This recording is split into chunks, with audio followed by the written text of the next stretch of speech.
سعودی عرب کی حکومت نے کل جمعے کے دن اعلان کر دیا یم تبلیغ ویل بچیر گھرن گس نیبر کڑن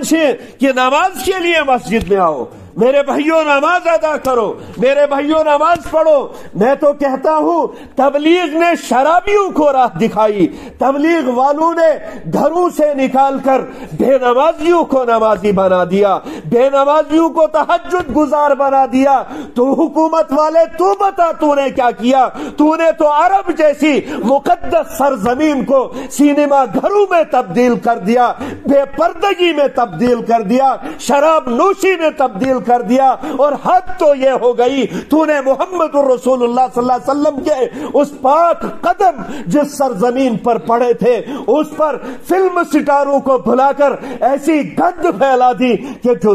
دنیا کے اندر اس وقت مثال دی جا رہی ہے۔ وہی اگر تبلیغ وول بوئے محنت کرت مشقت کرت ایکس کلمہ والس نش گژھن جو کلمہ پڑھ کر مسجد سے دور نماز سے دور، تم ان کے پیچھے پڑ گئے ہو۔ واللہ تبلیغ کبھی دہشت گرد نہیں تھی، تبلیغ ہمیشہ امن کا گہوارہ تھی، تبلیغ والے ہمیشہ امن کو لے کر دعوت دیتے تھے، اور انشاءاللہ ہر مسلمان تبلیغ